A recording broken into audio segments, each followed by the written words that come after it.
Haleluya. Karibuni sana. Nataka niwakaribishe katika ibada yetu ya pili. Tunapoenda kuingia katika kumwabudu Bwana.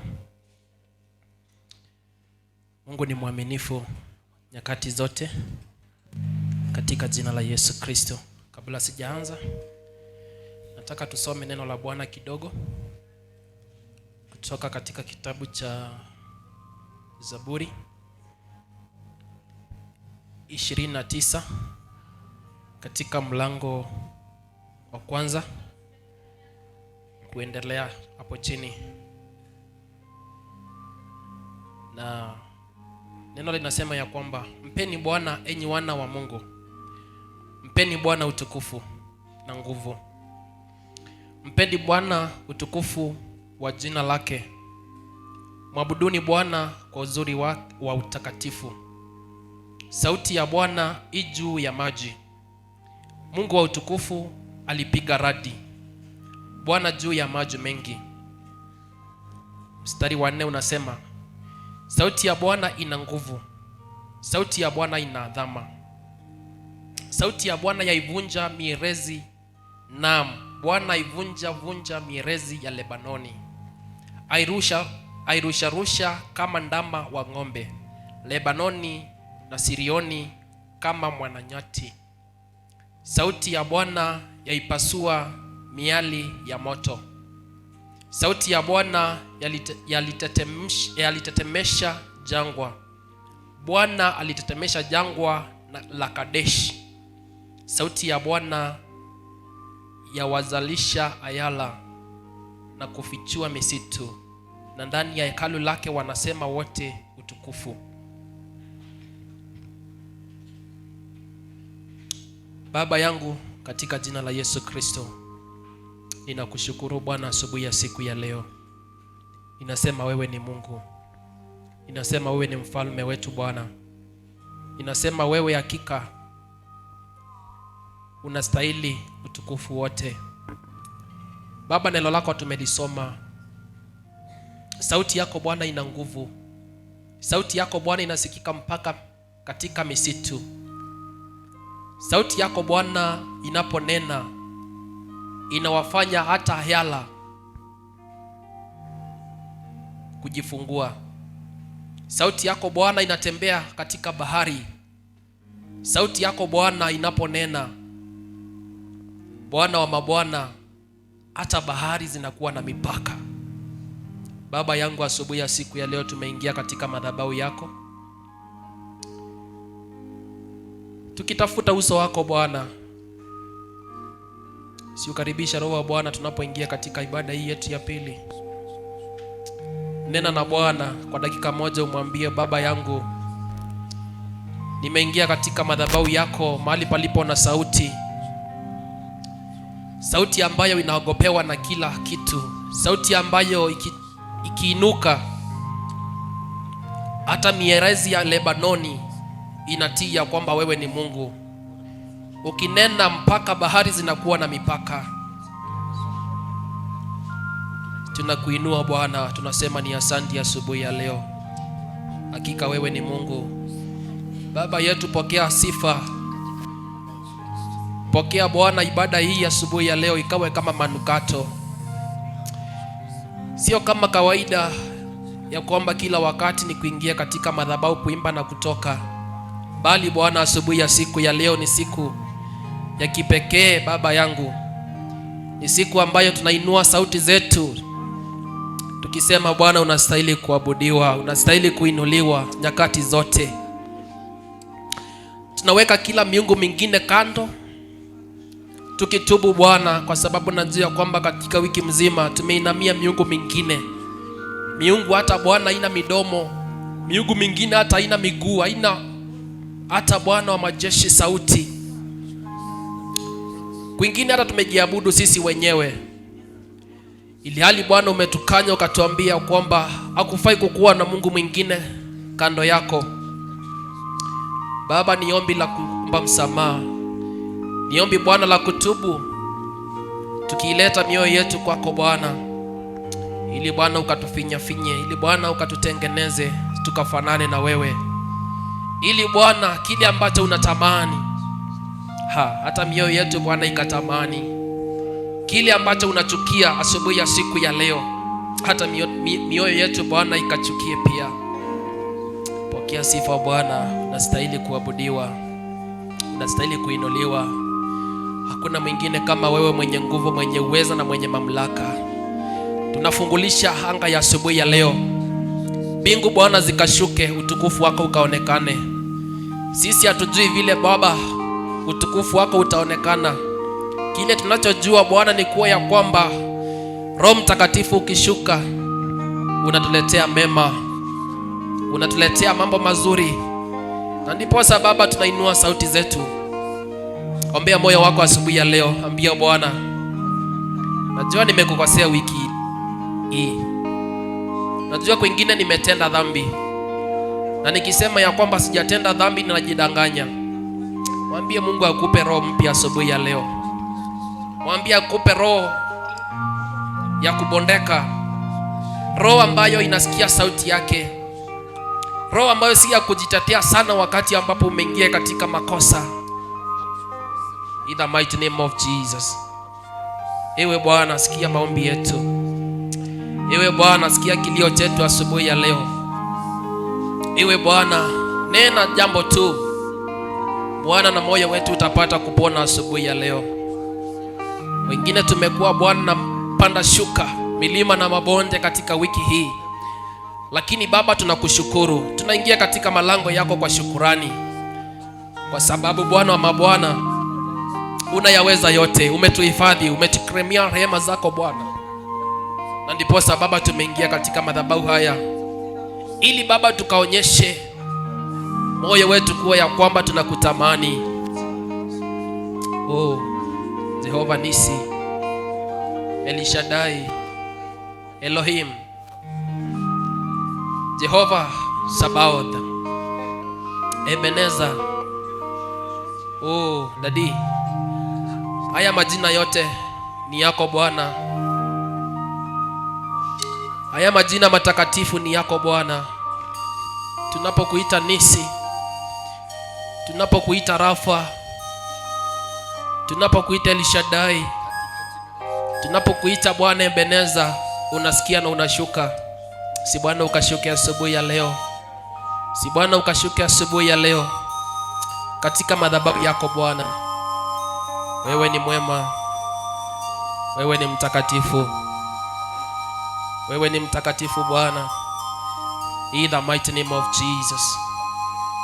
Abba Father, we lift your name higher. We lift your word higher in our hearts this morning. In the mighty name of Jesus. Uwepo wako Bwana uwe nasi asubuhi ya leo. Kibali chako Bwana kiwe nasi asubuhi ya siku ya leo. Roho wa Bwana tunakukaribisha. Enenda nasi. Enenda nasi Baba yangu. Wakati mwingine tunafanya maamuzi kivyetu. Wakati mwingine tunafanya maamuzi pasipo Bwana kuhusisha. Lakini Baba yangu, asubuhi ya leo tunaomba ukatembee pamoja nasi. Uwepo wako ukawe nasi. Fadhili zako Bwana zikawe nasi. Katika jina la Yesu. Pia Bwana, uwepo wako unauhitaji. Mwambie Bwana uwepo wake unautaka asubuhi ya leo. Mwambie fadhili zake unazitaka asubuhi ya leo.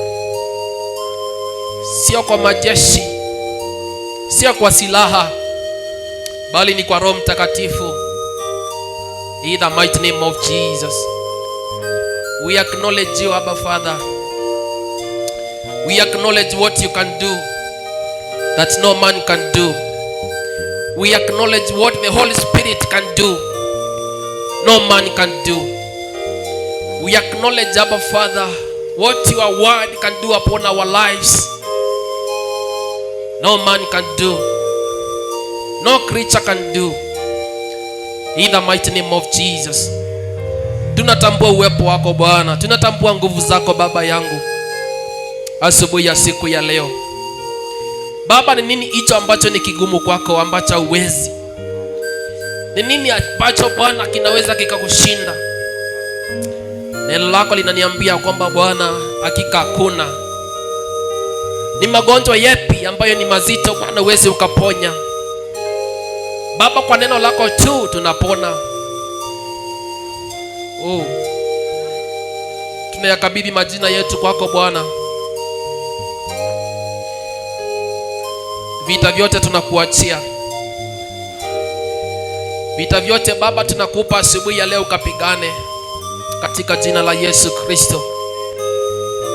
Mamlaka yote ni yako Baba yangu. Tunakutegemea wewe.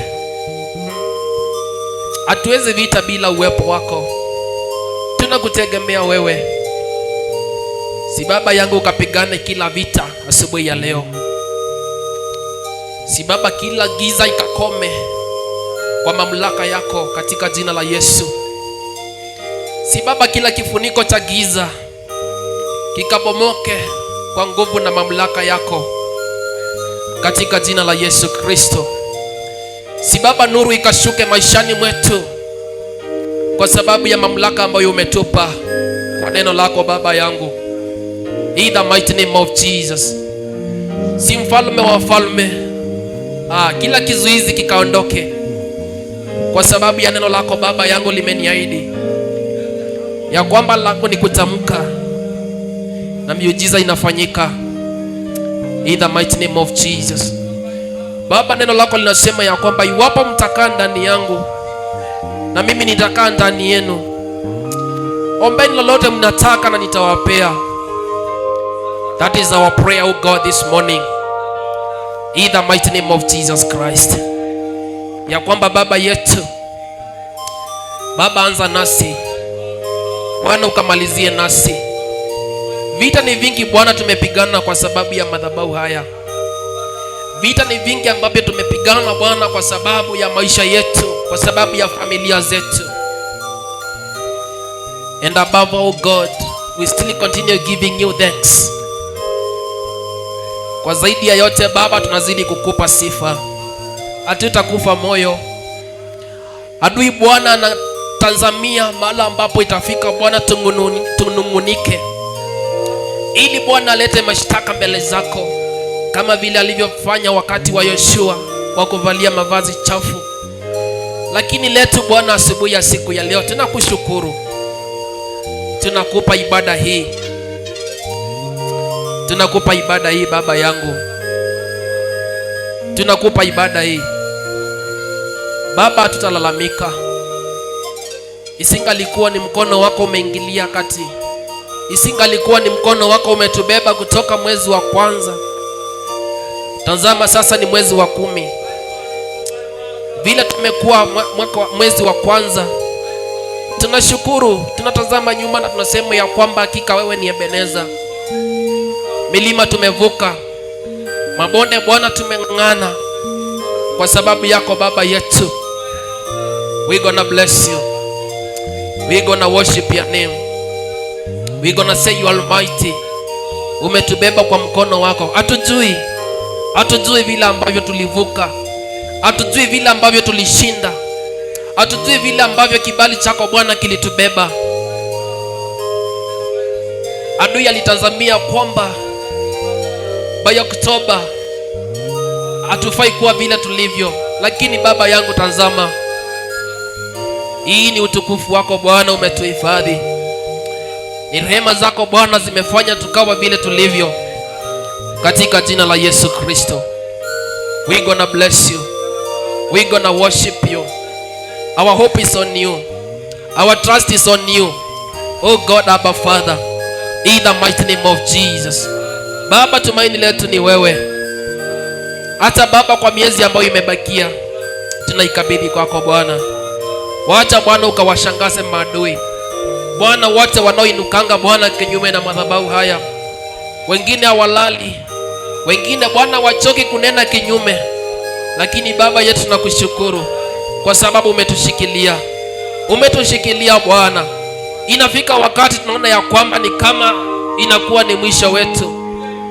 Mara kidogo Bwana tunaona ya kwamba umetuvusha. Si Baba, huu ni mkono wako. Si Baba yangu, hii ni rehema zako. Si Baba vile ambavyo tulikuwa tunadhania. Kumbe Bwana mawazo yako yamezidi mawazo yetu. Ndiposa Bwana tunakutegemea. Holy Spirit of the living God, we invite you, Lord, in our midst. Holy Spirit of the living God, we invite you in our lives. Oh God, may you take over. Take over every battle. Kuna vita tumepigana Bwana kutoka Januari. Hata sasa tunazidi kupigana. Wakati mwingine tunajiuliza zitakwisha lini. But it is only you God who knows. Ni wewe tu Bwana unajua. Kile ambacho Baba ninaomba asubuhi ya leo, tupe nguvu. Tupe Bwana roho ya kushinda. Tupe roho Bwana ya kuzidi kuendelea na safari. Adui anatazamia kwamba kuona wakati tunarusha mikono tukisema ya kwamba tumechoka, tumekufa moyo. Lakini roho wa Bwana tunazidi kukutumainia ya kwamba uenende nasi. Katika praise and worship tunakutumainia Bwana. Vita tumepigana, bado tunazidi kupigana kwa sababu yako Bwana wa majeshi. Si Baba yangu ukatushike mkono. Si Baba yangu ukatuvushe kila mitego ambayo tumewekewa na adui. Katika jina la Yesu Kristo tunakuinua Bwana, tunakushukuru kwa sababu wewe ni Baba yetu. Lord, we align ourselves with the will of the Holy Spirit.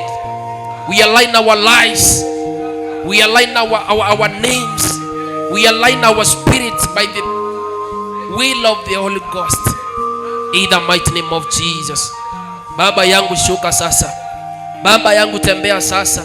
Ili Bwana ukaonekane. Katika Bwana washirika wa madhabahu haya. Watembelee Bwana kwa njia zako. Wewe ni wewe tu Bwana unajua. Bali Bwana ombi langu asubuhi ya leo ni kuwa ya kwamba Bwana ukatembee. Ni kuwa ya kwamba Bwana ukashuke. Baba ukawatembelee katika Bwana kwa njia ambazo Baba yangu anakutarajia katika jina la Yesu Kristo. Oh my God, we bless you. Oh my God, we worship you in the mighty name of Jesus. King of glory, we surrender our lives to you. We surrender our destinies to you in the mighty name of Jesus. You are the King. You are the Maker. You are the Creator. You are everything to us, oh God. Kulala kwetu ni wewe. Kuamka kwetu ni wewe. Kunywa kwetu ni wewe Baba yangu. Alpha and Omega. Alpha and Omega. Alpha and Omega. You are the Almighty. You are the Almighty. You are the Almighty.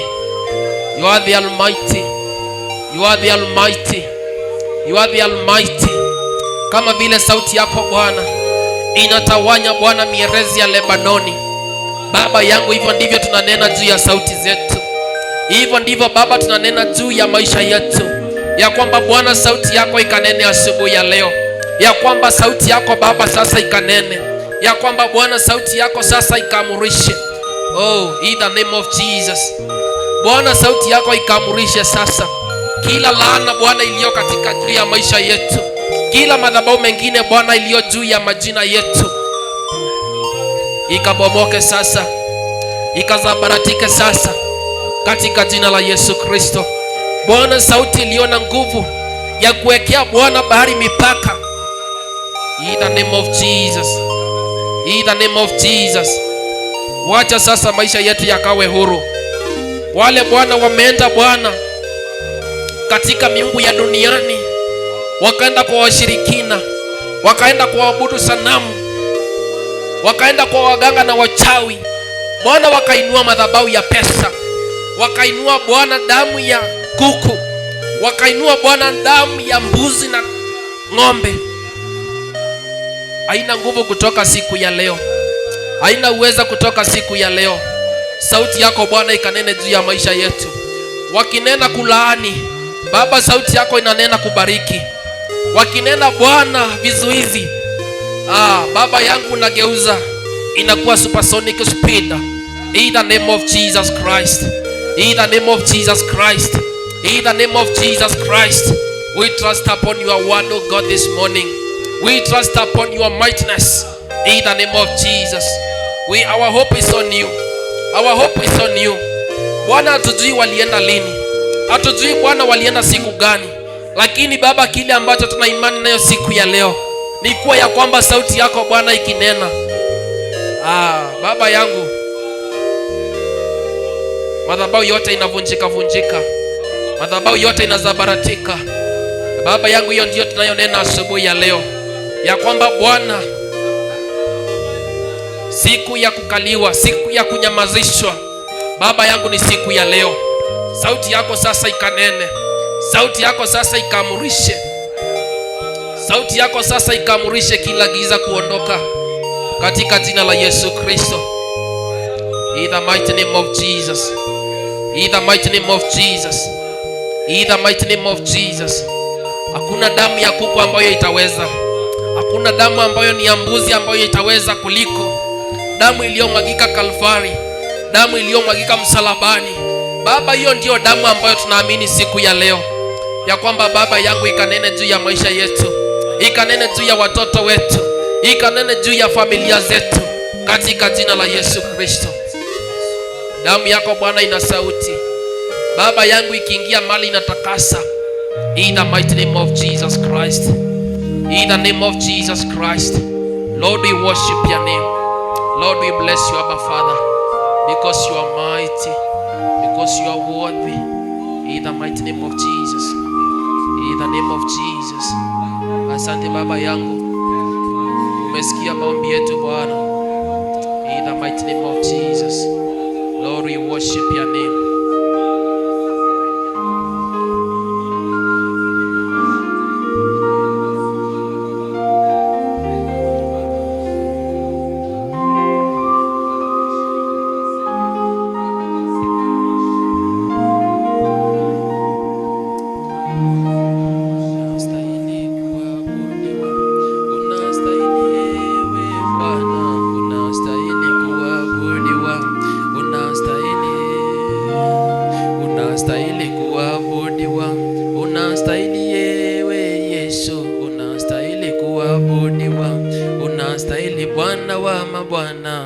Unastahili kuabudiwa, unastahili Yesu, unastahili kuabudiwa, unastahili Bwana wa mabwana, unastahili kuabudiwa, unastahili Yesu, unastahili kuabudiwa, unastahili Baba yetu leo, unastahili kuabudiwa, unastahili Yesu, unastahili kuabudiwa, unastahili Mungu mwenye nguvu, unastahili kuabudiwa, unastahili Yesu, unastahili kuabudiwa, unastahili Baba wa mabwana, unastahili kuabudiwa, unastahili Yesu, unastahili kuabudiwa, unastahili Baba yetu leo, unastahili kuabudiwa, unastahili Yesu, unastahili kuabudiwa, unastahili Bwana wa mabwana, unastahili kuabudiwa, unastahili Yesu, unastahili kuabudiwa, unastahili Mungu mwenye nguvu, unastahili kuabudiwa, unastahili Yesu, unastahili kuabudiwa, unastahili Mungu mwenye nguvu, unastahili kuabudiwa, unastahili Yesu, unastahili kuabudiwa, unastahili Baba yetu leo, unastahili Baba yetu leo, unastahili Yesu, unastahili kuabudiwa, unastahili Baba wa mabwana, unastahili kuabudiwa, unastahili Yesu, unastahili kuabudiwa, unastahili Mungu wa Eliya, unastahili kuabudiwa, unastahili Yesu, unastahili kuabudiwa, unastahili Mungu wa Isaka, unastahili kuabudiwa, unastahili Yesu, unastahili kuabudiwa, unastahili Mungu wa Yakobo, unastahili kuabudiwa, unastahili Yesu, unastahili kuabudiwa, unastahili Mungu wa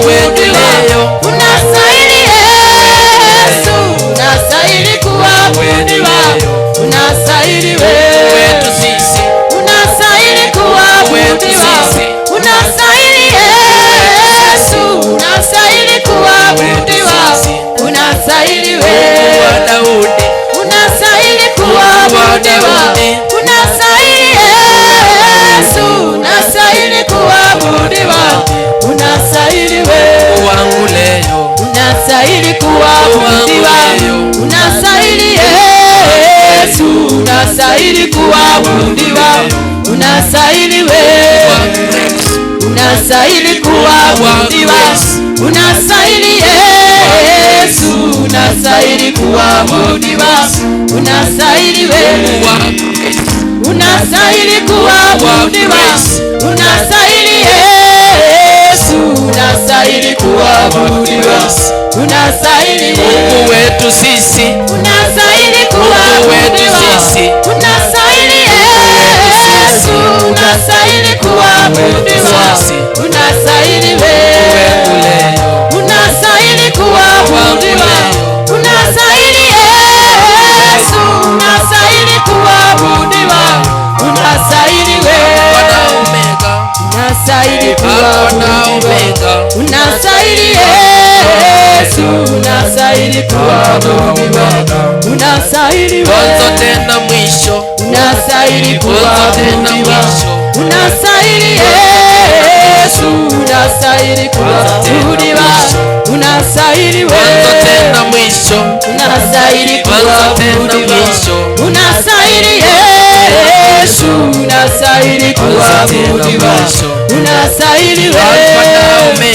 unastahili kuabudiwa, unastahili Yesu, unastahili kuabudiwa, unastahili wewe, unastahili kuabudiwa, unastahili Yesu, unastahili kuabudiwa, unastahili wewe, unastahili kuabudiwa, unastahili Yesu, unastahili kuabudiwa, unastahili wewe, unastahili kuabudiwa, unastahili Yesu, unastahili kuabudiwa, unastahili wewe, unastahili kuabudiwa, unastahili Yesu, unastahili kuabudiwa, unastahili wewe, unastahili kuabudiwa, unastahili Yesu,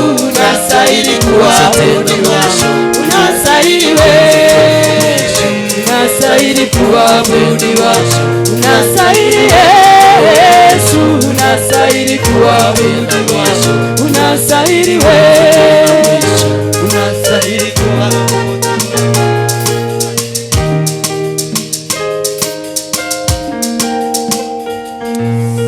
In Jesus' mighty name we do pray. Amen. In Jesus' name we do pray. Amen. Tupigie Bwana Yesu makofi tunapoingia katika sifa. Kama dakika kidogo hivi, alafu tuingie katika neno. Naamini ya kwamba tutabarikiwa. Sawa, wacha tuongoze katika sifa na mbarikiwe sana. Amen. Hallelujah. Tupigie Bwana makofi. Hallelujah. You sing my praise, oh Lord. You sing my praise, oh Lord. Praises and honor I give unto you. You sing my praise, oh Lord. Hallelujah. You sing my praise, oh Lord. Our Father. You sing my praise, oh Lord. Hallelujah. Praises and honor I give unto you.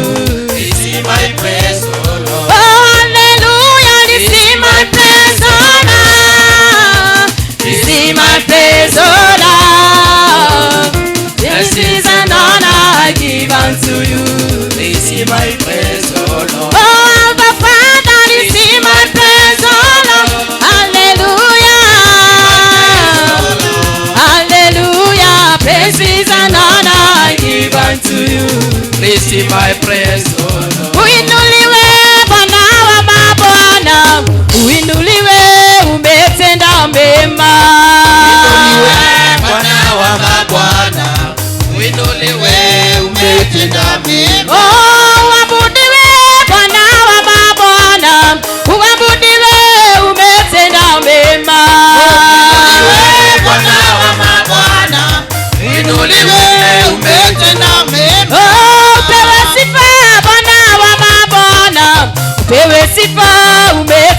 mema.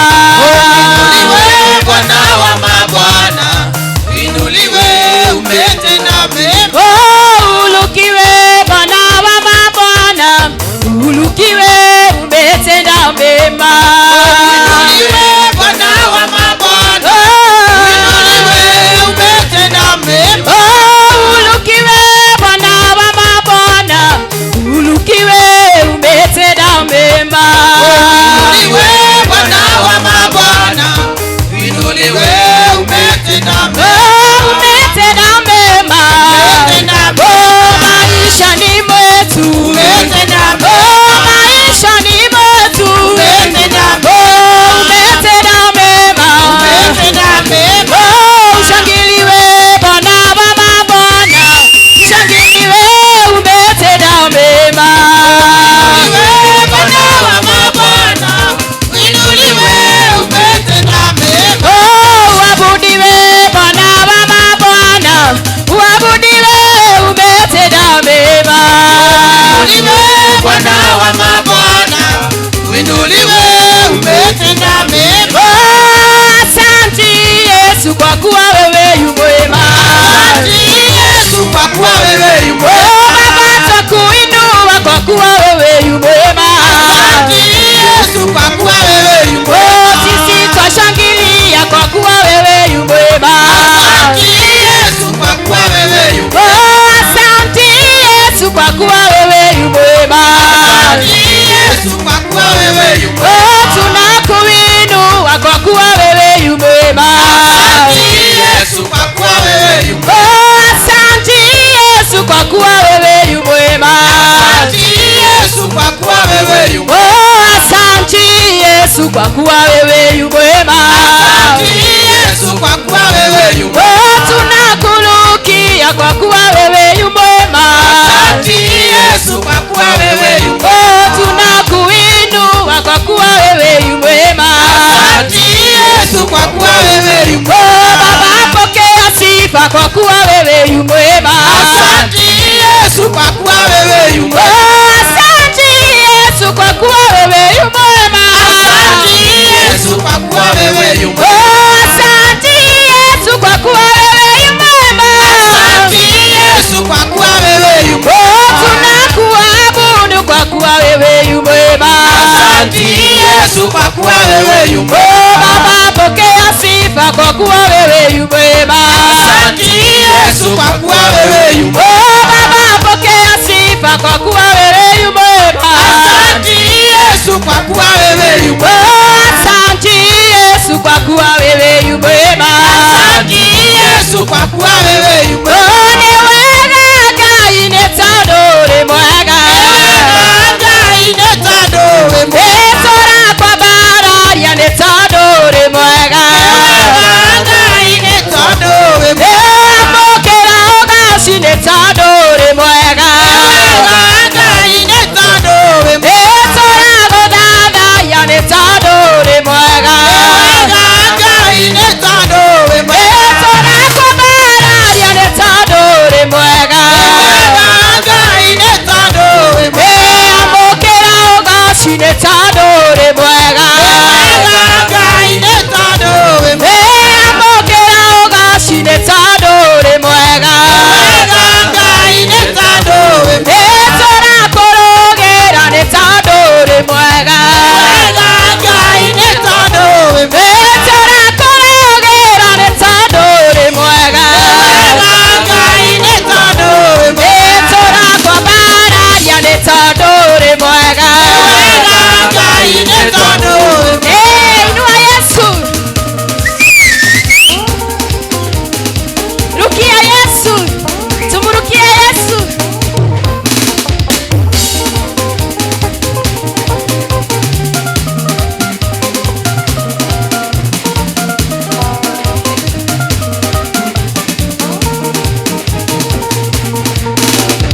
Wambarario Ngai wa ngai ciothe. Wambarario Ngai wa ngai ciothe. Mũtheru Ngai wa ngai ciothe. Wĩ mũtheru Ngai ciothe Wimuthe Rũgĩra Ngai wa Ngai ciothe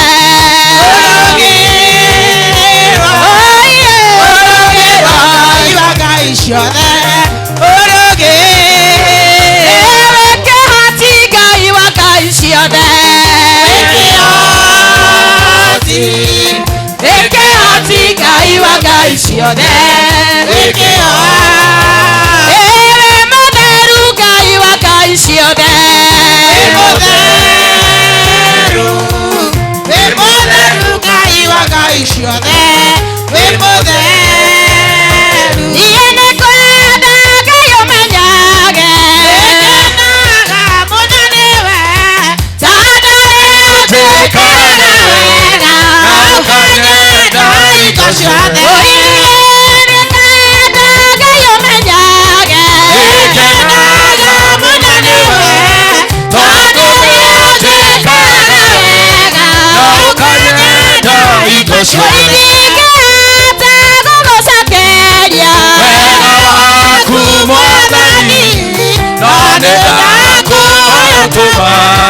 Kwende mũno na kũigua wega waku Mwathani no nĩndakũhoya tũmage kwende mũno na kũigua maĩ marĩa nyuaga ona nguo cia kwĩhumba ciothe nowe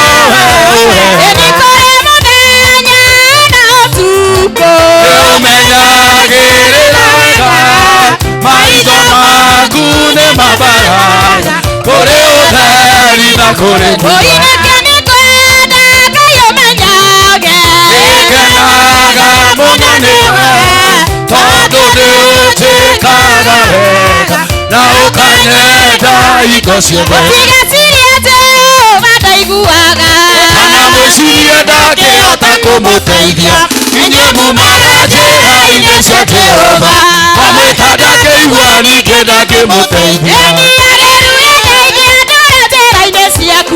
na gũtoka tuigua ningĩ ũndeithagia na ndaima thĩno baba wĩkahe muoyo gũtũrania nawe tene ona tene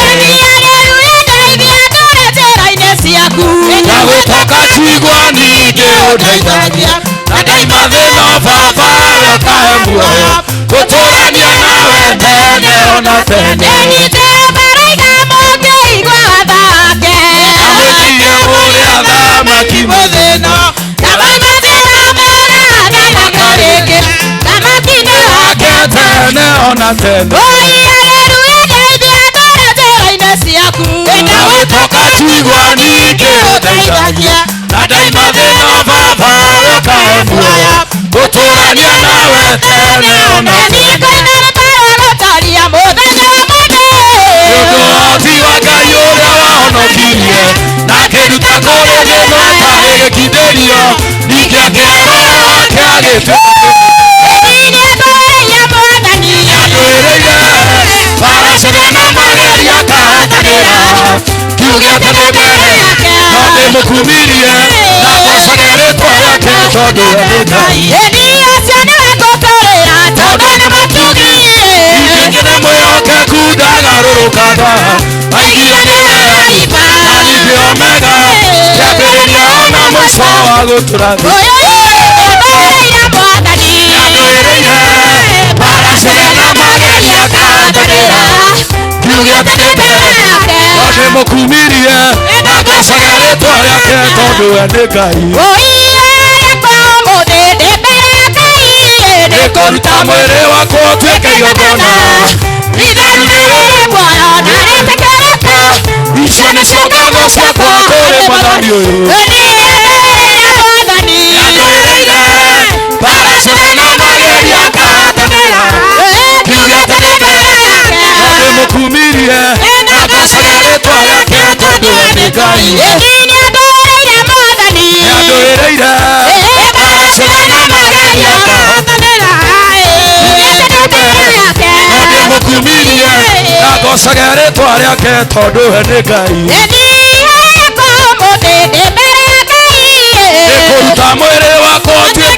rĩigana rĩtheru na rĩmwe rĩgĩtĩkĩrĩka. Icio nĩcio ngatho ciakwa kũrĩ mwathani ũyũ. Nĩandũĩrĩire mbara ciothe na mageria akahotanĩra. Ngiuge atĩ ndĩ mbere yake no ndĩmũkumirie na ngocage rĩĩtwa rĩake tondũ we nĩ Ngai. Nĩandũĩrĩire mbara ciothe na mageria akahotanĩra. Ngiuge atĩ ndĩ mbere yake no ndĩmũkumirie na ngocage rĩĩtwa rĩake tondũ we nĩ Ngai. Ngai witũ atwendete naguo twatekire ciana cia Ngai nĩ wa magegania mwathani. Ndigakuona marudurudu nĩgetha nyone wega Baba bũrũri ũrĩa ndĩriragĩria. Ũrĩa wothe tũirutaga amwe marakĩngata njata ũkona ũrĩa watũkuĩrĩire. Ndigakuona marudurudu nĩgetha nyone wega Baba bũrũri ũrĩa ndĩriragĩria. Na tũrumbeta na macoro nĩguo mathagane mũhiki atũrũme arĩ mbere. Ndigakuona marudurudu nĩgetha nyone wega Baba bũrũri ũrĩa ndĩriragĩria. Na tũrumbeta na macoro nĩguo mathagane mũhiki atũrũme arĩ mbere yao.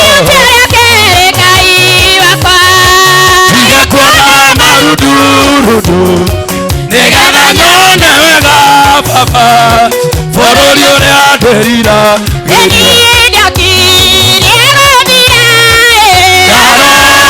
Gũthaithana nayo ihinda rĩkinye rĩakĩhana maithori rĩkamemendwo na ihinda rĩrĩa rĩaigirwo Sayuni kĩrĩma-inĩ kĩa Jehova. Nĩkĩo gĩkamũtongoria etĩkĩraga e muoyo nake aregathiĩ kwa ngoma. Nĩkĩo gĩkamũtongoria etĩkĩraga e muoyo nake aregathiĩ kwa ngoma. Arathi mũrũngarũ wa ngoro cia arĩa atheru Roho akirie kwambata ũgaya muoyo nĩaũgaye tondũ ngoro cia andũ aingĩ ũgaya gĩkuũ ciĩrirĩirie maũndũ marĩa marĩ thĩ. Aitũrage Mwathani matarĩ na guoya ngoro ciao ciothe nĩ agendi gũkũ thĩ. Arĩa mekumbĩrĩria ngumo ya Mwathani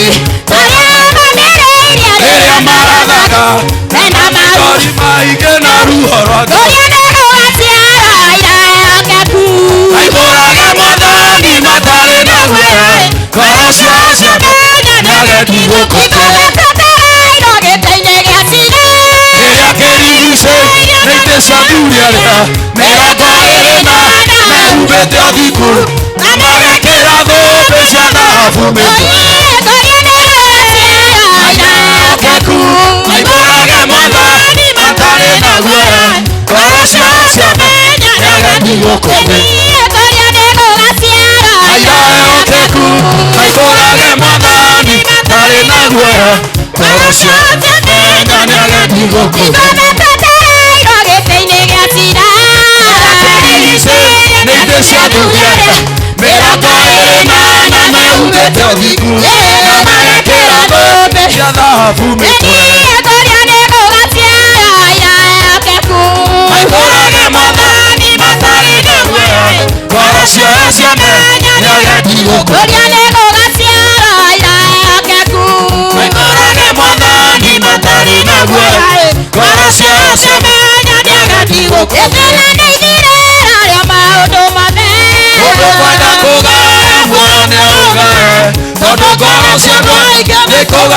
kuo ciĩrirĩirie maũndũ marĩa marĩ thĩinĩ. Maihũrage Mwathani matarĩ na guoya, ngoro ciao ciamenya nĩagendi gũkũigĩra. Arĩa makũmĩrĩria kumbũra Mwathani, nawe ũmamĩrĩria rĩrĩa marathaga, mena maithori maingĩ na ruo rwa tene. Maihũrage Mwathani matarĩ na guoya, ngoro ciao ciamenya nĩagendi gũkũigĩra. Kĩrĩa kĩrigicĩirio nĩ itĩ cia thuri arĩa 28 mehumbĩte ũthingu na megekĩra thũmbĩ cia thahabu. Maihũrage Mwathani matarĩ na guoya, ngoro ciao ciamenya nĩagendi gũkũigĩra. Maihũrage Mwathani matarĩ na guoya, ngoro ciao ciamenya nĩagendi gũkũigĩra. Kĩrĩa kĩrigicĩirio nĩ itĩ cia thuri arĩa 28 mehumbĩte ũthingu na magekĩra thũmbĩ cia thahabu. Maihũrage Mwathani matarĩ na guoya, ngoro ciao ciamenya nĩagendi gũkũigĩra. Maihũrage Mwathani matarĩ na guoya, ngoro ciao ciamenya nĩagendi gũkũigĩra. Kĩrĩa kĩrigicĩirio nĩ itĩ cia thuri arĩa 28 mehumbĩte ũthingu na magekĩra thũmbĩ cia thahabu. Maihũrage Mwathani matarĩ na guoya, ngoro ciao ciamenya nĩagendi gũkũigĩra. Haleluya. Ambia Bwana ni asante katika jina la Yesu. Bwana ni mtakatifu na hakuna Mungu kama yeye, katika jina la Yesu Kristo. Bwana anahitaji tukafanye kazi yake bila hofu, bila uoga, katika jina la Yesu Kristo. Ambia Bwana uko tayari kutumiwa na nguvu zake, uko tayari kufanya kazi ya ufalme wa Mungu katika jina la Yesu Kristo. God, we thank you, we worship you, we praise you, we exalt you Lord, in the mighty name of Jesus. Ninakuheshimu Bwana, ninasema ni asante. We welcome you Holy Spirit, we welcome you Jehovah. We welcome you, the blood of Jesus. We invoke the blood of Jesus. This morning, the blood of Jesus has power to deliver, has power to break every yoke.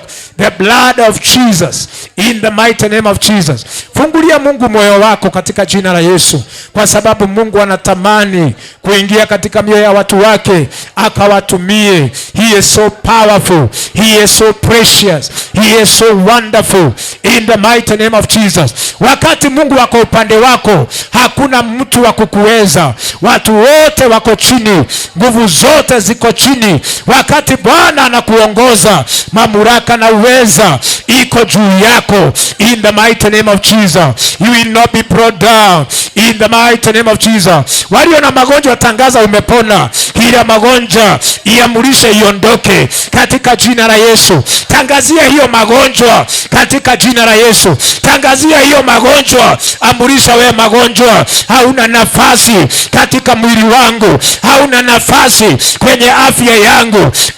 The portion in my life is health, in the mighty name of Jesus. Every sickness, every disease, I command you to leave. I command you to leave.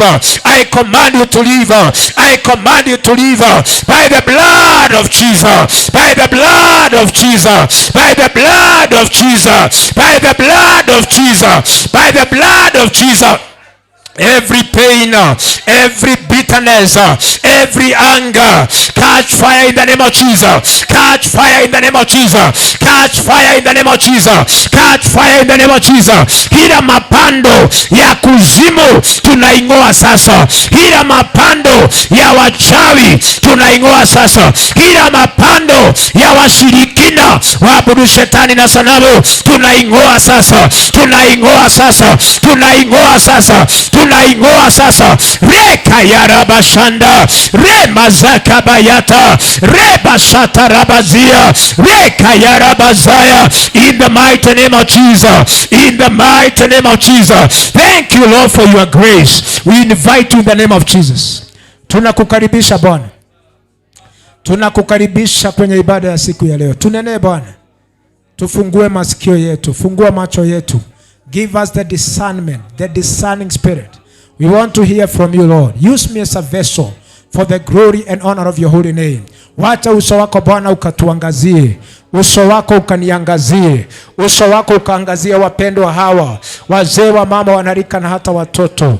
Wacha uso wako ukaangazie hii madhabahu, ukaangazie jamii zetu, ukaangazie kazi za mikono yetu, ukaangazie boma zetu, biashara zetu, mifugo yetu na mashamba yetu. Uso wa Bwana ukatuangazie katika jina la Yesu. Sanctify us by the blood of Jesus. Tunatubu Bwana kila aina ya dhambi na makosa. Bwana, tunatubu dhambi ya idolatry katika jina la Yesu Kristo. Adultery, fornication, perversion, rebellion, unbelief, pride na hypocrisy. We repent before you. The sins of injustices, the sins of shedding innocent blood. We repent in the name of Jesus. We repent in the mighty name of Jesus. We repent before you, Lord. Sanctify us by the blood of Jesus. Sanctify us by the power in the name of Jesus. And it is in Jesus' name we pray and believe. Pigia Yesu makofi katika jina la Yesu. Praise and worship team. Bwana azidi kuwabariki katika jina la Yesu. Karibuni sana kwenye ibada yetu ya pili. Nashukuru Bwana kwa sababu yeye ni mwaminifu katika jina la Yesu Kristo. Nataka kuongea kuhusu the servants, God's servants. God's servant. Thank you. Wale ambao wamekuwa hapa asubuhi tumesema ya kwamba kuna watumishi wa aina nyingi. Kuna mtumishi ambaye ameitwa na Mungu, kuna mtumishi ambaye ameitwa na watu, kuna mtumishi ambaye amejiita, na kuna mtumishi ambaye ameitwa na shetani. Na ni vizuri wapendwa tujue ya kwamba how to identify these servants is only by the fruits, by the works, kazi ambazo wanafanya. Bwana atukuzwe. Ukiona kazi ambayo, by the way, there was a man in the Bible, katika kitabu cha barua za Yohana, alikuwa anaitwa Dioterefe. Si mnamkumbuka wale ambao wamesoma hiyo? He was a servant in the house of God, in the church, lakini alikuwa amepandwa na shetani. Sasa mwandishi anasema ya kwamba huyu Dioterefe ni elder, lakini watu wanapotaka kufanya kazi anawazuilia, lakini yeye hafanyi. Akiona kuna mtu anataka kufanya kazi anazuilia. Akiona kuna wandugu wanakaribisha watumishi wengine kutoka nje, anawakataza na yeye hata wakaribisha. Sasa huyu mtu ambaye anaitwa Dioterefe is one example of servants of the enemy, of the devil, but they are within the territory of God. Wale ambao wameitwa na shetani bado wanafanya kazi katika kanisa. Wale ambao wameitwa na Mungu wanafanya kazi kanisani. Wale wamejiita wanafanya kazi kanisani, na wale wameitwa na watu wanafanya kazi. You can imagine all these types of workers with different callings, with different masters, lakini wanafanya in the same field. Sasa ku-identify ni nani huyu anafanya kazi kwa nani, lazima uangalie kitu inaitwa identity card. Boss wake ni nani? Bwana atukuzwe. Kama for instance shetani ni muongo. Sasa mtu mwenye anaongeaga uongo, boss yake ni nani? Haleluya. Shetani ni mwizi. Kwa hivyo mtu ambaye ni mwizi bosi yake ni nani? Ni shetani, muuaji, mtu wa kupanda discord. Bosi yake ni nani? Hallelujah. So we are called but with different masters. Mimi sitaki kuongelea hawa wengine watatu. Ningependa tu niongee juu ya huyu ambaye ameitwa na Mungu, na reference yetu ni hiyo Isaya ambayo tulisoma asubuhi 42 mstari tu wa kwanza.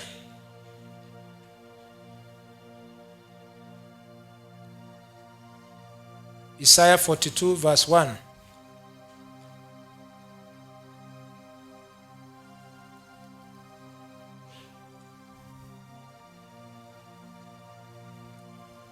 The Lord says, "Here is my servant." Hallelujah. "Whom I strengthen, the one I have chosen, with whom I am pleased. I have filled him with my spirit, and he will bring justice to every nation." Angalia mtumishi wa Mungu sasa hapa. Mtumishi mwenye ameitwa na Mungu. Hallelujah. Ukiangalia for instance kama madhabahu kama haya, we have a lot of responsibilities and duties. Mi kitambo wakati nilikuwa mtoto wa kiroho, nilikuwa nafikiria watumishi ni pastors tu peke yao. That's what I thought.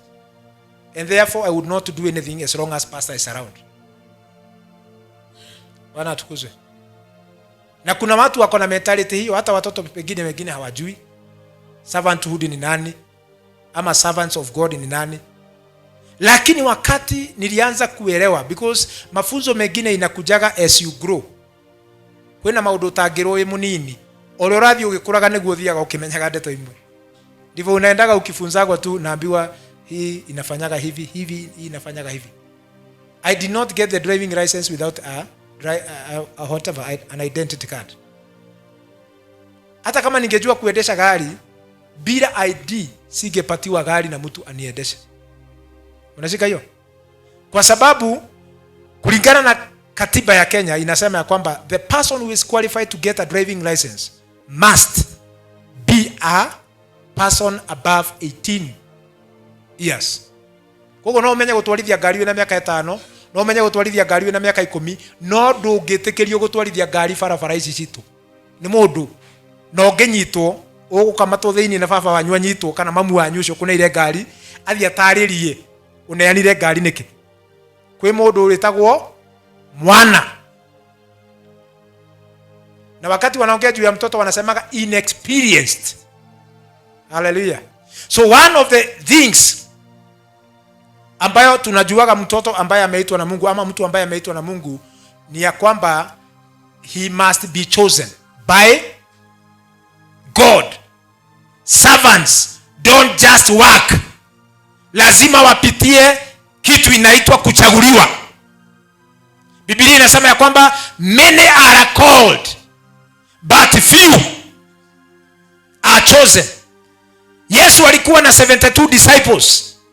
Wakati alienda katika maombi, akalala usiku mzima akiomba ili aweze kuweka structure ya leadership yake. Biblia inasema ya kwamba akawaita wote 72 and he chose 12 out of the 72. Si wengine wangeanza kulalamika, aseme tutulite na 72 kwanza Judas yarokire orori umena Matthew. Washoka weka ate waturekereria. So choosing is one element that makes the servant to be strengthened. Hallelujah. Wakati Yesu alichaguliwa na akaambiwa ya kwamba yeye ndiye atakufa kwa sababu ya ulimwengu, Biblia inasema ya kwamba alipitia ile njia ambayo Mungu alikuwa amepanga, kuzaliwa na bikira, kukaa maisha ya mwanadamu, baada ya miaka 30 aende Jordan abatizwe na Yohana Mbatizaji. Na by the way, wakati Yohana Mbatizaji aliulizwa maswali ya Mesaya, alikuwa anaulizwa wewe ndiye Masihi? Anasema mimi si Masihi. Anaulizwa wewe ndiye nabii? Anasema mimi si nabii. kwa sababu his being chosen was nowhere else apart from becoming a voice in the wilderness. Akaulizwa, basi wewe ni nani?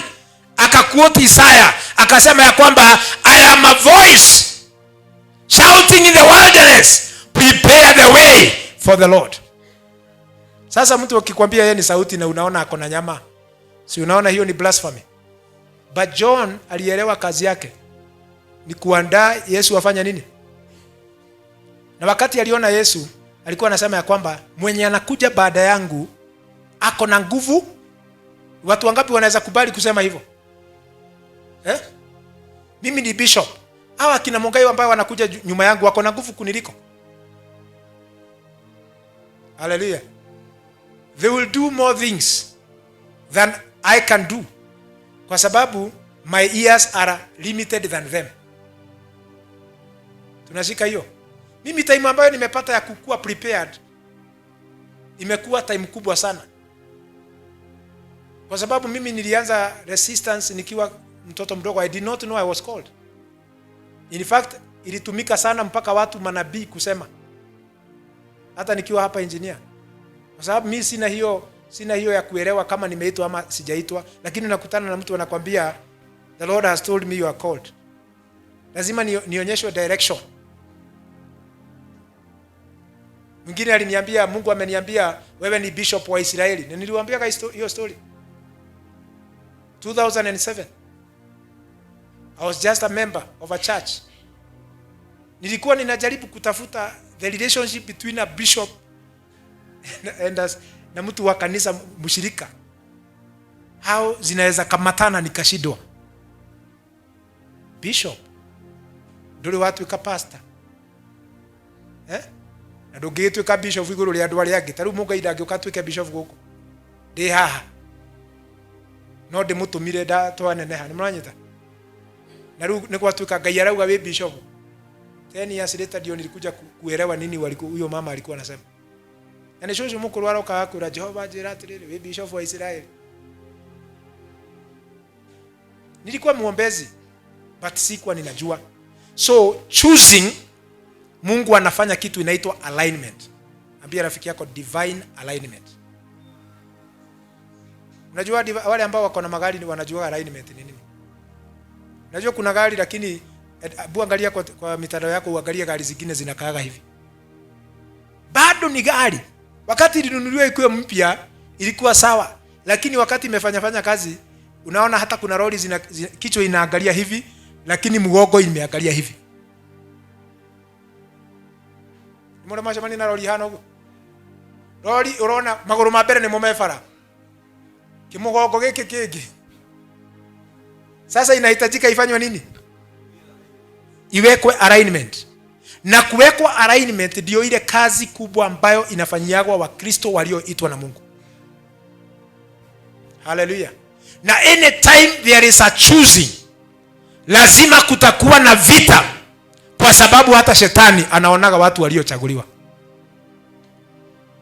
Wakati Yesu alikuwa anazaliwa, shetani aliona kuna mfalme amezaliwa hapa, na akatuma watu wake. Wakaenda mpaka kwa Herode, wakapiga report. Herode akaua vijana wote wa miaka 2 kwenda chini. Lazima kuwe na kifo tukitafuta mfalme. Kuna mtu ambaye amechaguliwa. So ukiona hakuna shake-ups katika maisha yako, sometimes lazima ujiulize maswali. Wewe umeitwa wapi? Because wakati unafanya kazi kwa Mungu, lazima kuwe na shake-ups. Na shake-ups zingine zinakuja kufanya kitu inaitwa alignment. Generation alignment. Wale ambao ni mafundi wa gari na duthi na motorbike. Baba Mungai. Ili mutirigaga nyamu icio na ifoi imwe. Igikorwo kiriga nyamu yako na ifoi ndona ni ngurakara. No we tiko nino rameni na nikomithonde. Hebu ambia rafiki yako, wakati unaweka alignment ni kugongwa na vitu ambazo huwezi pendezwa nazo. Kugongwa mpaka ukae vizuri. Kwanza ndio wale mendete kurakara hanini na ne marenda gutumwo thiine wa thi ni Ngai. No nginya matumirwo andu akumacambia fiu marakare wega. Tondu maga kunina marakara macio magathie kurakarira andu wake na guku matumitwo Amerika. Bwana tukuze. Kwa hivyo lazima wakae garage.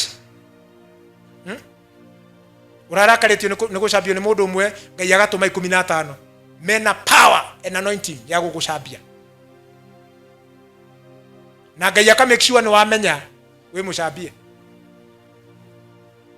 Nigetha akwire mundu acambio ndabati kureact ta ugu wa react. Riu ni guthondeka urathondeka.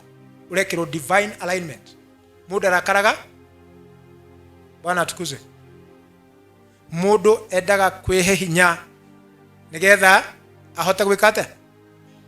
Haleluya. Sasa wakati unatengenezwa, sijui kama brother Sami kwa garage kuna kuwaga na magari yote.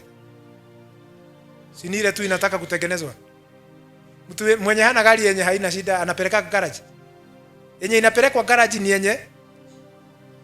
So ukituona hapa kanisani watu wengine wameletwa hapa kama garage. Hii ni garage.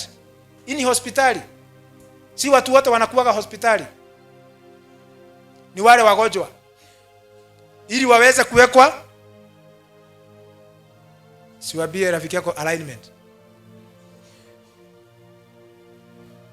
Bishop abazika ugothomaga ni ugutemaga. Ngai arenda wigue uguo tari ni gugutemaga.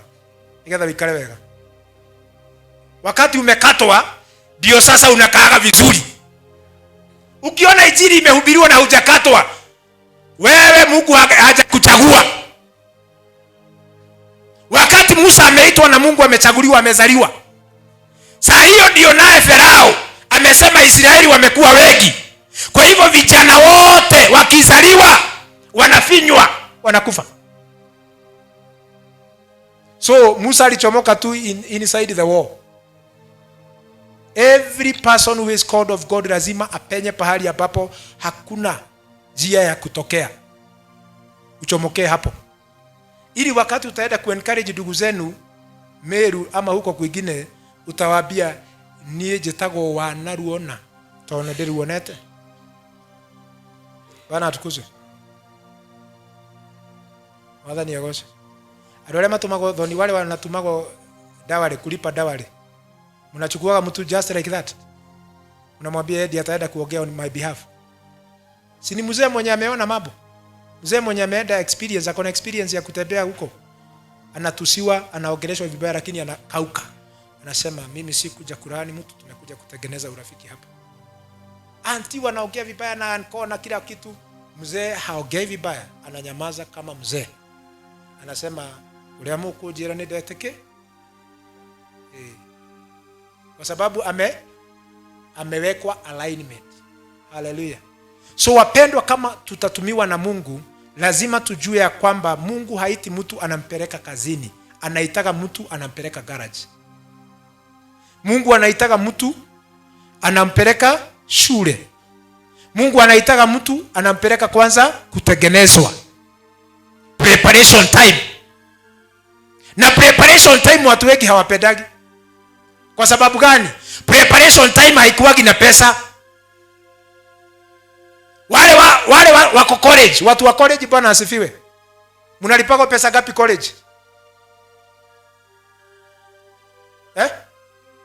ATM kunayo. College. Wene thomete college ni mori hago. Ona teni. No mwalimu no ararihwo. Lakini anakuambia ukifanya hivi utakuwa qualified kama mimi. Sasa shida ni hii. Every assignment has different times of trainings. For instance, madaktari ambao wamesomea surgeon, veterinary medicine ama hii tunasema human medicine. Most of them lazima wawe wamefikisha 6 years, between 5 and 7 years. Degree moja 5 years to 7 years. Kuwa na title ya daktari wa mifugo ama daktari wa kutengeneza watu. Hallelujah. Nega na magiumireria miaka 7 na darari huona tena gutiri hakuna mshahara. Lakini ukae wapi? Akimaliza salary sai kuita daktari wa mifugo ambaye anaitwa surgeon umwajiri hakuna mshahara yake itaenda chini ya 200k. Hakuna. Bwana atukuzwe. Gutire 200,000. Hata uliza wale wameajiriwa na serikali utasikia venye wale. Juzi nimesikia hata wale ambao wanaenda attachment walikuwa wanalipwa 200,000. Daktari ambaye ako attachment analipwa 200,000. Lakini ile time amechukua ya kuingia darasa ndio inafanya yeye aqualify kupewa hiyo pesa. Lakini angalia watu ambao wako kwa madhabahu, hata hawajajua kazi yao ni gani, hata hawajaingia darasa, lakini wanasema Mungu, naomba nikiinua mikono hivi watu wote wanapona. Yako kuja nikupeleke darasa ya watu wanainuaga mikono hivyo wanaponya watu. Kama I take you to class. Ama mnafikiria kuinua mikono watu wanapona ni kazi ya kutoka kwa hoteli unakuja kanisani unainua mikono watu wanapona? Hallelujah. God will strengthen you, but how does he strengthen? Number 2, ukiwa strengthen, ukiwa chosen, unakuwa filled with the Holy Spirit. Unajazwa kwa roho. Wale ambao walikuwa hapa asubuhi niliongea hiyo kwa upana sana. Nikasema Yesu aliwaambia Waisraeli, Wayahudi, wale walimwamini, msitoke Yerusalemu mpaka Roho Mtakatifu afanye nini? Alafu anawaambia, you will receive power when the Holy Spirit shall come upon. Hallelujah. Sasa for instance kwenye hii madhabahu, how many departments do you have in this church? Lakini kuna watu hawajui wameitwa kona gani. Wanataka tu bishop. Mimi nataka kusikia ninaitwa bishop. Nienda mudha idha mundu urenda gutuika bishop. Ahoya Ngai wega. Athaithe Ngai. It comes with a cost. Hallelujah. Ukisikia mtu anaitwa bishop, ile kufiekwa amefiekwa kukaa mbele za watu si kitu rahisi. Bwana atukuzwe. So you must be filled with the Holy Spirit. Na tulisema asubuhi tukasema ya kwamba kile gitumaga mundu agie na mwaki thiine wake, ona andu makimuregaga ni Roho Mutheru. Mtu akiokoka na apewa assignment, Mungu amustrengthen, resistance zinaanzaga kuingia. Resistance mpaka kwenu pahali umezaliwa. Unaweza sikia mtu amekupigia simu anakuambia atari ga pastor ga nikenyorori utigacire ni kindu kiki kirarehe thina hau ga pastor. Yani unaenda kuirwa atiriri, wewe unajifanya nani? Lakini kama wewe ni mtu wa kukasirika, ukitajwa hiyo jina unafanya nini? Unakasirika, unaquit, unaondoka. Unasema okoro kwa Ngai gukora kohano kinyorori kuma mundu estarade ogaki guko kwa Ngai ndigwekata. Mtu ambaye amechaguliwa yeye ndiye anakuaga point of contact kwa wengi, ndiye anaangaliagwa na watu wengi, anakaa kama hita. For instance, mtu ambaye ameokoka hapo sokoni, hiyo soko mmeweka madizi hapo, hawa wengine mnasikia kama wanaulizanaga mtu fulani, hawaulizagi, wanaulizaga mwenye ameokoka. Mwenye ameokoka, hebu tuambie wewe unaonaje mwenye ameokoka? Kana wewe na nyamata yao none kikira tu mamori ate wewe kugatea todo your point matters. Kenya utaongea kinagusaga watu. Taru pastor agetwira tiri tuthi tukanywe johi, makahura ruhiyo the makauga ona pastor ni arekiri ate naraugire utiri mundu ungeturia pastor ugite no ngiuria. Hallelujah, hallelujah. Sasa choosing lazima uende process ya anointing. Wakati Yesu alikuwa amechaguliwa, ameenda kwa John kwa mto, akamwambia nibatize ili tutimize sheria zote. Naye John anasema hapana, wewe nibatize. Wewe ndiye uko na nguvu. Na Yesu anasema ya kwamba wewe ndiye umepewa kazi ya kunibatiza. Mabire kwa wagiu hau, wewe ni wafatie, ni ufatie. Alafu John akakubali. Wakati alimbatiza, Roho Mtakatifu akakuja in the form ya dove. Na Yohana alikuwa ameambiwa, mwenye utaona jiwa imekalia kwa mabega yake, ujue huyo ndiye nimechagua. You can imagine John ni cousin wa Yesu, lakini hajui kama amechaguliwa. Kwa hivyo si watu wote wanafaa kujua kama umechaguliwa. Sometimes they are supposed to wait on the occasions. Wajue pahali Mungu amekupatia kazi. Ukiona unasukumiliwa kazi, ujue hujachaguliwa. You are not called. You are not anointed. So anointing is one package of the called people, of the servants of God. Hallelujah. You can imagine mtu anakaa hapa kanisani, anaombea watu, alafu jioni anaenda kulala njaa. Na kesho anakuja anatuambia, "Nikuri Ngai matuine. Kwina Ngai matuine, kwina Ngai na arabie kurarira mena ciana." Ureciria mundu utari mwitana wa ruta wira. Buri rafiki yako, mtu mwenye hajaitwa anaweza fanya hiyo kazi. Afanya kazi kwa Mungu, alafu jioni aambie watoto ati hakuna kitu. Calling inafaaga uangalie, na kwanza mtu mwenye ameitwa anapitiaga kwa moto. Before you are anointed, lazima upitie kwa majaribu. Alafu baada ya anointing, bado unaingia kitu kingine inaitagwa jangwa. Si mnakumbuka hiyo ya Yesu? Baada ya kupewa upako, unaingia jangwani. Kuna marafiki wengi sana, si ndio? Jangwani kuna kuwa na miti mingi na matunda. Kuna kuwa nini? Jua kali, hakuna maji. Nini ingine? Kuna marafiki huko. Hakuna kamweredho huko jangwani. Ni jangwani. Hakuna mayai huko na nini ingine mnakulaga? Kwa jangwa hakuna mayai. Na kama utapata yai ni ya nyoka. Huko kwa jangwa hakuna. Bwana atukuze. Lakini it is preparation time. Hallelujah. Wale ambao mko shule, si mnasomaga ili mtafanya kazi mkigraduate? Ama mnafanya kazi mkiwa primary? Ukimaliza primary mnaambiwa ni secondary. Ukiambiwa ni secondary mnaambiwa ni college, tertiary. Ukiambiwa tertiary mna attachment. Baada ya attachment, kazi. The same case applies to the servants of God who are called.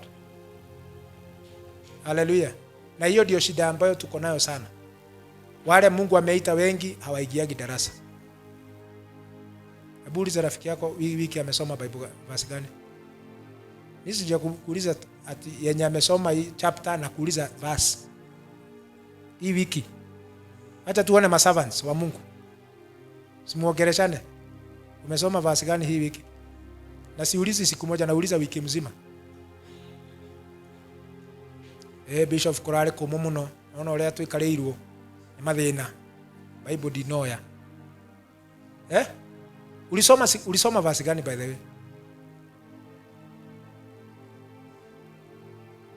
Hallelujah. Wangapi wameongea siasa wiki hii? Siasa ya Kenya.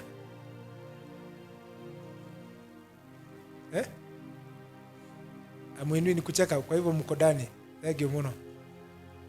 Murega kwaria maniki. Ginyawe ndungu ndwaritie siasa wiki ino. Wangapi wameongea mambo ya football? Ndungu wako hii wiki.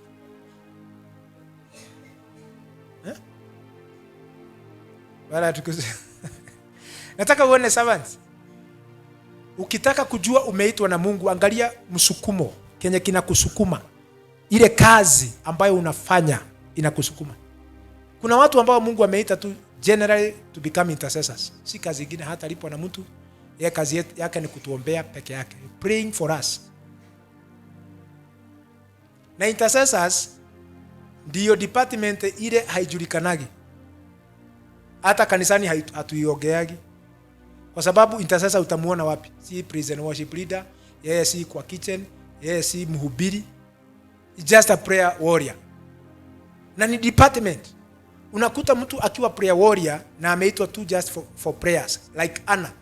Ukisoma Luke chapter 2, huyo mama alikuwa anaitwa Anna na Simeon. They did prayers for the revelation of Jesus. Na wakati Yesu ameletwa kanisani kuwa dedicated, wakamshika, wakamuona. Mungu akawaonyesha huyu ndio Masia. Wakasema akina Simeon wakasema ya kwamba sasa Bwana, niruhusu mtumishi wako aondoke kwa amani kwa sababu nimemuona Mwokozi. Hallelujah. What is your calling? Hebu uliza rafiki yako, wewe umeitwa ufanye nini? Kwa sababu my intruders wa kazi ndio wanatusubuaga. For instance, hapa tumefungulia watu wote kufanya kazi pahali Mungu amekuita. Lakini si kuingia just like that. Ukijua Mungu amekuita kwa area fulani, unakuta pastor, kuta bishop, unamwambia mimi nasikia nimeitwa hapa. Na mimi nakudirect, kama ni praise and worship nakudirect kwa Mungai. Kama ni kwa kitchen nakudirect kwa hawa anasimamia akina Shiro. Kama ni kwa department ya Sunday school nakutuma kwa Margaret. Bwana tukuzwe. Kama ni department gani nyingine tuko nayo hapa kanisani? Kama ni department ya cleanliness, ya health, na kutuma kwa Simon, yeye ndiye kiongozi wa usafi hapa. Ukiona akikwambia hii bigiji unaweka chini ya kiti, toa. Ni usafi, yeye amepewa kazi hapa ya usafi. Wewe unajira buta bigiji wewe. Nakwambia ni mimi nimempea kazi ya health. Mimi siwezi ongea mambo ya health, yeye ndiye anaripoti kwangu. How clean, akiniambia ulimtusi wakati alikwambia toa hii uchafu. Sasa tunakuja kesi na yeye. Rushudukana murume. Tondu niwe munene wa ugima mwega wake. Ukiwa unasikia sasa hata health inasimamia mpaka kuumwa na kichwa. Kama umeona unasikia kuumwa na kichwa, Simon akire hau. Nigetha kwire tuthi tugure panado na kana kwire ni mahoya. Ino maya kuri guku ni mutwe ni mahoya kana guku ni panado. Ucio ni wakumenya atajua. Ama mnafikiria kila kitu ni maombi? Kuna wengine atakuangalia hivi aona ni stress ya usiku. Ujaona usigizi. Akwambia twale kia ibada guku tha nyanya ri uthi ukome. Mtu otige gukuria. Si amekusaidia? That is his area. Area zingine ni kama hizi mnaona hapa ya media. Hii si ya intercessory. Reka pashata kapasa. Nitaunanga ngoma ciothe thiini wa ritwa ria Jesu. Angeja gwika ndeto icio haha. Ino nyamu itu no gukwege kwende mwetie bia ingi tukagureke. Sasa hawa akiwa na Simon, kazi yao ni softwares. Mnasikia vitu inaitagwa hivyo? Software. Sasa akiwa hapa na mwenye ako huko nyuma, nyinyi mnaona tu maandishi hapa inaandikwa Bible, lakini kuna mtu amekaa huko nyuma, mwingine amekaa hapa na niangalia, mwingine ako kwa computer. That is a servanthood. Ameitwa kwa hiyo area. Kuna wengine department nyingine watu hawajui, inaitagwa scribe, na haitujaifanya kazi nayo hapa. The scribe ni wengine ambao wanaanza kuandika, ama anachukua hii kitu anaenda anaandika kwa karatasi, anatuandikia kitabu ya sermon ambayo tumehubiri leo. Tunakuja hapa tunawaandikia. Tunawaambia kuna kitabu tunauza. The sermon ambayo tumehubiri hapa inaandikwa kitabu. Hii tunauza ili watu waende wajisomee. Sasa wewe umeitwa wapi? Kwa nini unapiga watu? Kwa sababu haujui pahali uko. Where are you called? Niliwaambia for instance, Mungai ndiye kiongozi wa praise and worship team. Mimi ni mwimbaji. Lakini mimi I'm not called on that area. How ameni ni ciathira. To mundu aciragia ati to ni we kuina ati no ahota kuinithia no ahota gwika ate. Guka ha mbere ni wa pray. Mungai ndanyendaga haria mbere. Hapana. Kuimba tu si kukuja hapa kusimama kurusha maneno. Wakati umewaona wamekuja hapa praise and worship, kuna kitu ambacho wamefanya kabla ya kuingia hapa. The drive ambayo inawaleta hapa mbele, it is the anointing of the Holy Spirit. Wanakutanaga huko, hata wametoka hapa kwa ofisi. Wanagongana hapo, wanafinya, kiongozi anawafinya kwa kichwa. Wewe kwa nini ulichelewa? Ni ndũngĩnjũria ũguo, ona we mũndũ mũgima ta niĩ. Mũndũ no wacererwo. Wamwĩra ũguo nani ndĩmũhete rũtha rwa kũmwĩra atĩrĩrĩ, nĩguo auga kuma Sunday ndũgacoke gũka praise and worship. Ngũthi kwĩra bishop nĩ ũnyingataga, oka ngakwĩra ũguo noguo ndĩraugĩte onani. Ũingatwo. Tondũ wathi praise and worship nĩ kũrĩ rules and regulations. Bwana tukuzwe. Ama mtu anaweza toka just from nowhere akuja ingilie department alafu aanze kufanya kazi. Si kuna rules. Hallelujah. Aya, moko matire iguru. Hallelujah. Thank you muno. Bishop ni uratuonera muno, bishop unatuonea sana. Si tufanye kazi kiudutho. Bora injili iendelee. Hapana, lazima Mungu akupe. Kuna watu hapa wameitwa servants wa Mungu wa financiers. Unasikiaga hiyo timu inaitwa Kingdom Financiers? Usifikirie ni pesa wako nazo. It is the spirit that is given unto them to support. Kuna watu ambao hata tumeita, tunasemaga Kingdom Financiers wa hii madhabahu ni kutoka junior youth mpaka kuendelea huko juu. Lakini mnafikiriaga ni watu wanabaki. Kwa nini?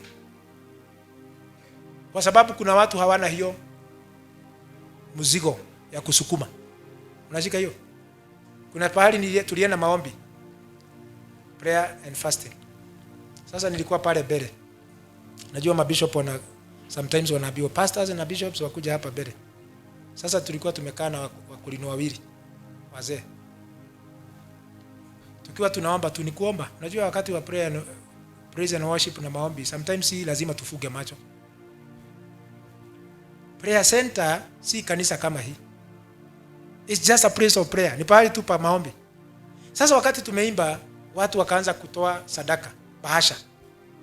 Hapa watu ni kusukumiriwa na sukumiria kwa bahasha. Nego tidekelerio ndo matidekagelerio. Gicunje gya 10 na Amerika kuruta gicunje gya 10. Aria imwe genuine ma. Kama umesha niweka kuruta gicunje. Inua mkono wako. Aiya, okay. Wataka umenye ngoro-ini yako. Sasa tukiwa katika maombi, prayer center hakuna mtu anaitisha mtu sadaka. Prayer center kanimetanagia. Sasa tunaambia kwa Thursday ndio tunatoa sadaka peke yake na Tuesday. Lakini siku hiyo haikuwa Thursday wala Tuesday. Sasa watu wakaanza kuleta bahasha na pesa wakaziwekelea pale mbele. Akolino ajo mali ha matumire ndikahoe ona ndina anointing ya mahoya. Ndaikarire thĩ ngĩigua mahoya nĩ ta mathira.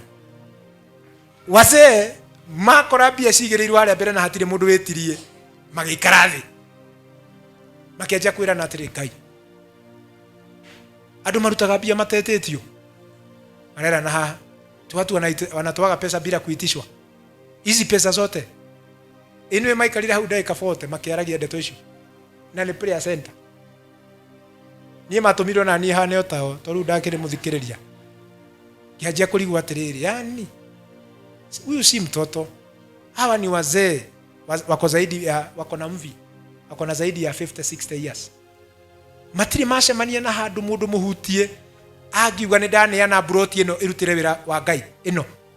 Matiri macemania, hawajai kutana na mtu ambaye ametoa sadaka kwa madhabahu aseme bishop nimeongeleshwa na Mungu na ameniongelesha nikupee hizi pesa 50k.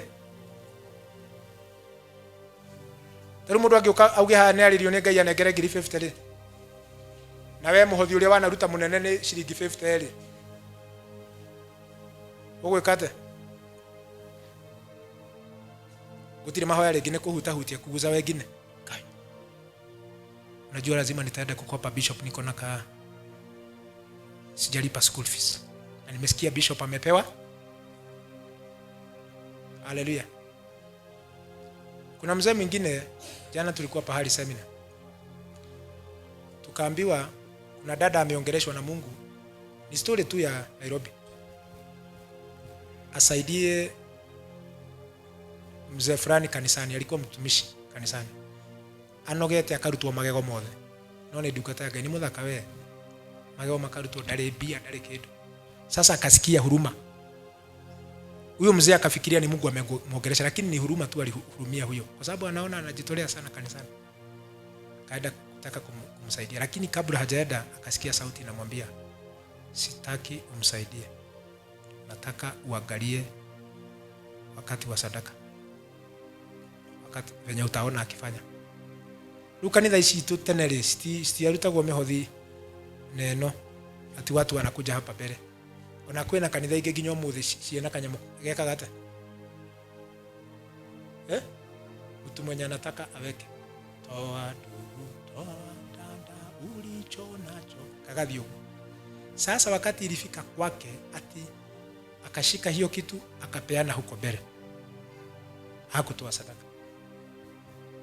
Mungu akamwambia hivyo ndivyo anakuwa anafanya. Kwa hivyo hata hiyo yenye utampea hatatoa kwa madhabahu, atakuwa na anapenya. Unajua kuna watu wanapenyaga wakati wa sadaka. Ikifika wakati wa sadaka ni hedi ya guthii bata. Ikifika wakati wa sadaka ni hedi ya kuhoya. Ikifika wakati wa sadaka, sasa naye Mungu anasema what you do, the measure you use to measure shall be measured. Servants of God, kama unataka Mungu akuinue kiwango cha kuwabiaga watu, wapendwa, sasa nataka tubariki nyumba ya Mungu, lazima wewe uwe front line. Front line kuambia watu tunafanyaga hivi. No ndũgĩkorwo wĩra waku no kwandĩka andũ marĩtwa arĩa angĩ marutage, nowe rĩtwa rĩaku rĩtikoneka kĩndũ ha. Rĩu ndĩreka kwaria ũhoro wa Kingdom Financials, tondũ kwĩna andũ matarĩ mwĩto ũcio. Kwĩna andũ matarĩ shughuli. Ta rĩu kwanyu mĩciĩ nĩ mũĩ mĩciĩ yanyu, brothers na sisters arĩa mũkoragwo nao. Kwĩna andũ matarĩ mũrigo wa family yanyu, nĩ mũĩ ũguo. Mũrorĩa, mũrokua, mũroaga gũikara wega, ucio nĩ thĩna wanyu, na akamũcambia mũno kũu. No kwĩ mũndũ kwanyu family-inĩ ahetwo mũrigo nginya Amerika na kũrĩa guothe arĩ, atũraga hũraga thimũ, nĩ mũrĩire, kwĩna thĩna mũciĩ. Mamu ahana atĩa? Wewe rĩga kũhũrĩra mamu wanyu thimũ rĩ na baba wanyu. You can imagine? Nĩ kũhana atĩa? Brother ciaku ihana atĩa? That is a call. Tarũ niĩ ndĩmwĩraga niĩ ndirĩ call ya kwarĩria andũ on a personal ground. Mũngai nĩ arĩ. Mũngai okaga gatwĩra tuma na andũ na matũrehagĩra list, twarĩtie na andũ 200 o gũkũ mũnyita ng'ano icio face to face. No niĩ Bishop ndarĩ roho okaga hĩtũkĩte andũ, kĩu ti kĩheo gĩakwa. It's not my call. Bwana tukuzwe. Mr. Dungu, niĩ ndirĩ kĩheo ya gũkũria kana nĩ ũrĩire kana ndũrĩ ũrarĩa, kĩu ndirĩ. Yako ni gani by the way? Lakini tukikuja kwa madhabahu, when I'm preaching, mimi nasikiaga hii neno by the way, mnaonaga sana nikikuja na notes. Mimi sikujagi hapa na notes. Na kuna siku nilijaribu, nilienda theology college nikaambiwa lazima ukue unakuja na notes hapa kwa madhabahu. Unaandika notes za kuhubiri. Unaandika Monday, Tuesday, una revise, unaomba Mungu, unakuja unaambia watu Kenya utahubiri. Niĩ ndandĩka twa mbere twa kerĩ twa gatatũ rĩ, ndakinyaga haha ngariganĩrwo noti iria ngũbatie gũka kũhunjia gũkũ. No ndĩ haha njiguaga roho agĩcera, ngaigua mũgambo no gwĩka atĩa. Na nikitoka hapa jikaraga ta mũndũ ũtoĩ kwaria. Tukikutana huko Kabe, hai ana tukuzwe. Niĩ nataka kũrutĩra wĩra. Amen ni ciathira. Niĩ hawĩra ndirĩ. Niĩ ona ndutaga nĩ tondũ Mũngai ũkĩnjĩra mwathani agocwo nĩ tondũ nĩ ũmenyere, mwathani amenyere. Hau nĩ ndutaga no ndikwendaga. Tondũ ũhoro ũcio rĩ, ministry yakwa ya gũthondekwo ĩrĩa thondekeirwo. It's a healing ministry. Ukikuja kwangu niambie mimi ni mgonjwa na kwambia kuja hapa. Hata tunaweza kaa na wewe masaa mawili hapa tukiombeana mpaka nisikie Mungu amefanya nini? Ametembea. Haleluya. Mwadhani ya wazo. Watu wangapi wanasikia kukuja hapa Made saa 4 kuhoya tu? Ta imagine ni mundu mwenyika mwaje kuigwa ne twaje gwitana micemani uko andu mauga bishop atutindagia kanitha mahoya ukamenya we nduri mwite ku tiga kugia aria metetwo ni moke oko ni umwe nekete ni oke ngire kigongona-ini. Tusimame kwa miguu yetu.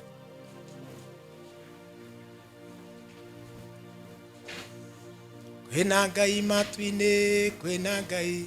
Gutire muini witagwo praise and worship team na ndari rwimbo rweru ukamenya nduri mwite hau utige kugia acio angi. Hallelujah. Mundu wa praise and worship mwite ni aigua acigiuka iroto-ini cingiraga. Amen ni yathira. Hallelujah. Atarani aria metetwo kikirira-ini gia gutarana maigua matindikiririo kwariria nginya andu matari mona.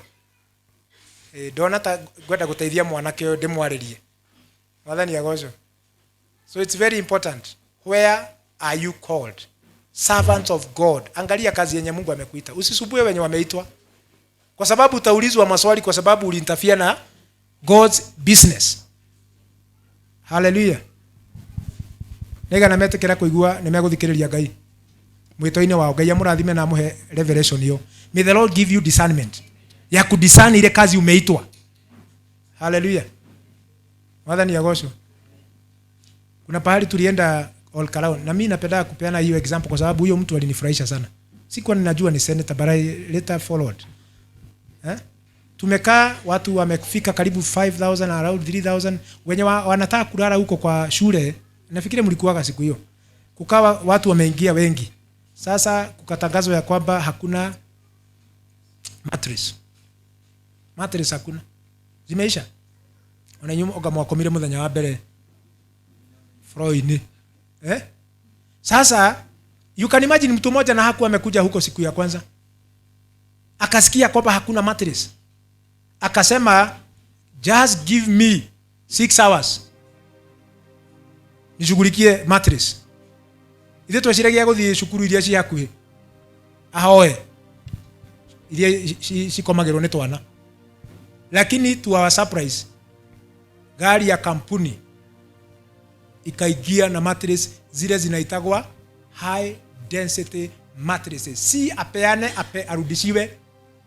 Ni apeane zikimaliza kazi ziende kwa ministry. Hiyo ni makeria magiri 500. Sitego fagirwo. No ne igwa ne mwite. Guteithia wira uriku. No angekorwo vyo kama kastori tulikuwa tunapewa unasikia ati mpaka mtu anataka kujua sadaka yenye imetolewa hapa. Ni cigana? Ona aria mataraga mangemwira ni cigana mungi gwathe. To mundu ungeranyo na ndi mutungu ageciria mbia iria cirutitwo haha kigongona-ini giki.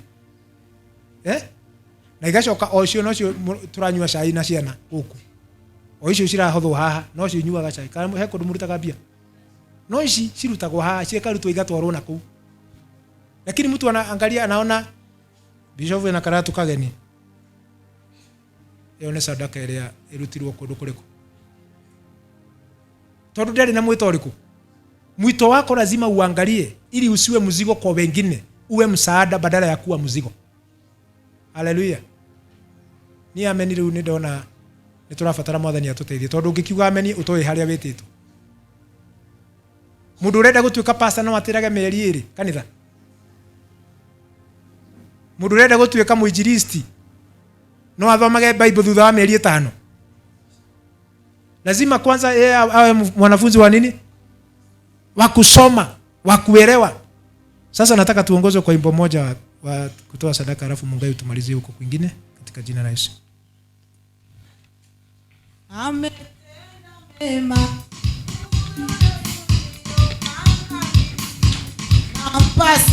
Ametenda mema. Huyu Yesu ndio maana mimi nampa sifa. Ametenda mema. Huyu Yesu ndio maana mimi nampa sifa. Ametenda mema. Huyu Yesu ndio maana mimi nampa sifa. Ameniokoa. Huyu ametenda mema. Huyu Yesu ndiyo maana mimi nampa sifa. Ameniongoza, huyu Yesu ndiyo maana mimi nampa sifa. Ametenda mema. Huyu Yesu ndiyo maana mimi nampa sifa. Anipa uhai, huyu Yesu ndiyo maana mimi nampa sifa. Ametenda mema. Huyu Yesu ndiyo maana mimi nampa sifa. Amenijulisha, huyu Yesu ndiyo maana mimi nampa sifa. Ametenda mema. Huyu Yesu ndiyo maana mimi nampa sifa. Ameniongoza, huyu Yesu ndiyo maana mimi nampa sifa. Ametenda mema. Huyu Yesu ndiyo maana mimi nampa sifa. Ametenda mema, huyu Yesu ndiyo maana mimi nampa sifa. Ametenda mema. Huyu Yesu ndiyo maana mimi nampa sifa. Baba, ninakushukuru kwa sababu ya sadaka hizi watu wako wametoa katika Bwana kujitakia. Baba wa mabwana, ninaomba kupitia sadaka hizi wabariki, wainue katika viwango vingine katika jina la Yesu Kristo.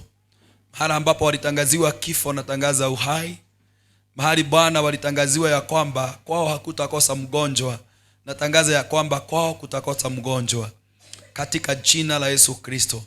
I nullify every evil word spoken in the shrine of the devil in the mighty name of Jesus.